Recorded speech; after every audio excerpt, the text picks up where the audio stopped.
Bonjour la team, on se retrouve pour une nouvelle vidéo où on va parler d'après-match entre Dijon et le Paris Saint-Germain. Défaite parisienne, 2-1 à Dijon.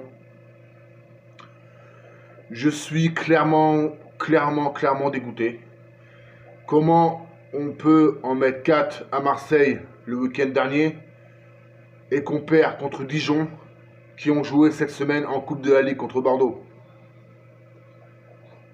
Je suis dégoûté. Je suis clairement dégoûté. On a fait un match très moyen, même pourri, je dirais même pourri.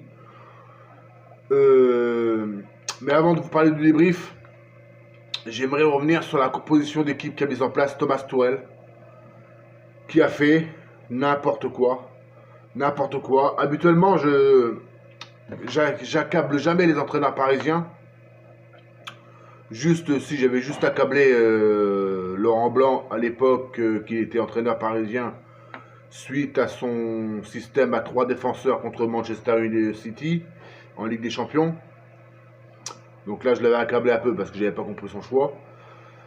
Mais là, quand on regarde la composition d'équipe parisienne, on se dit bon, c'est ce que je me suis dit, bon c'est un 4-3-3 classique.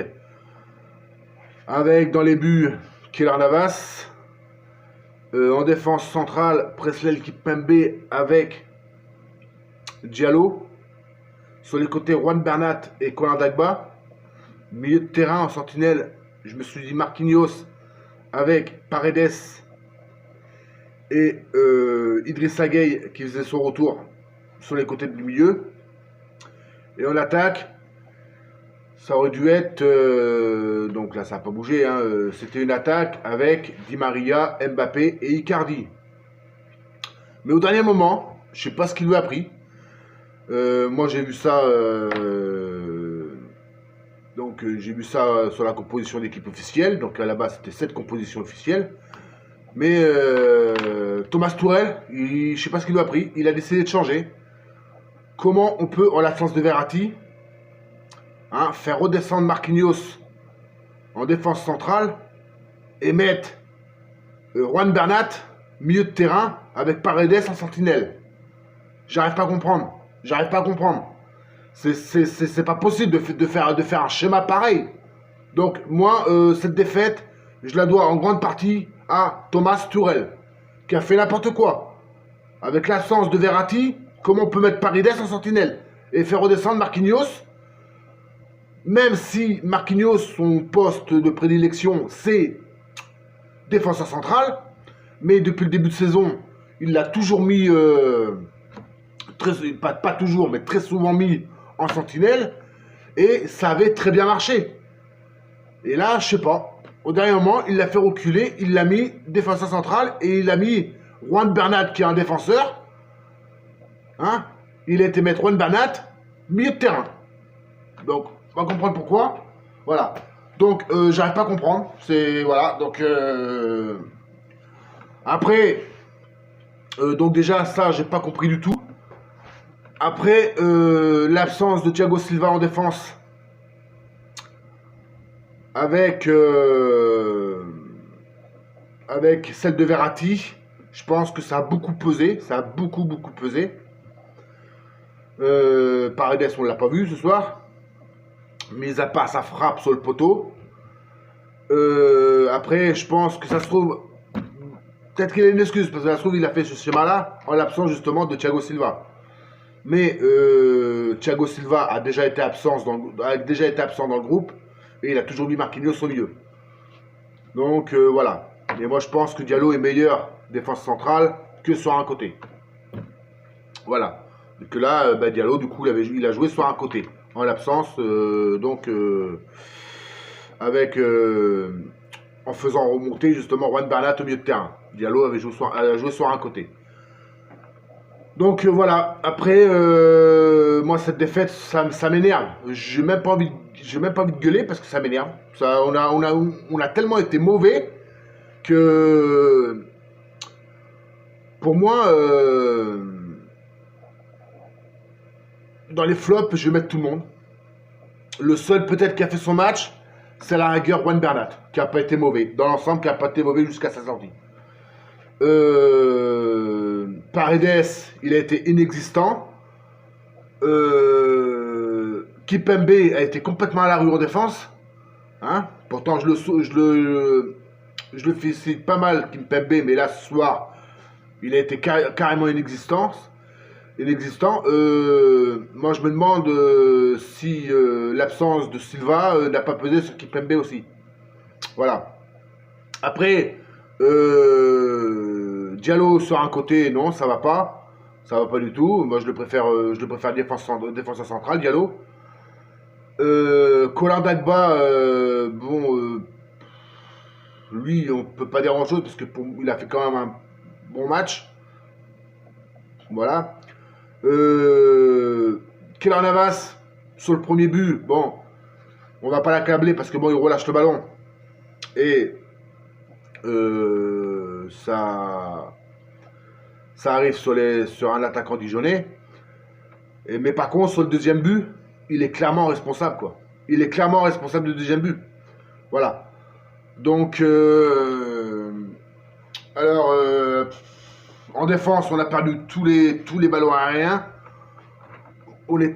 Aucun joueur n'était dans les duels aériens, que ce soit sur les corners ou sur les coups francs. André devant, au milieu, Idrissa Gueye, on va pas l'accabler non plus parce qu'il revient de blessure. Donc il a pas joué pendant 10 jours. 10 jours, je crois, il a pas joué pendant 10 jours. Donc on va pas l'accabler. Leandro Paredes, lui, il a été inexistant. Et Juan Bernat, c'est pas son poste. Donc on va pas l'accabler non plus. Et en ce qui concerne l'attaque, André Di Maria a pas été bon non plus.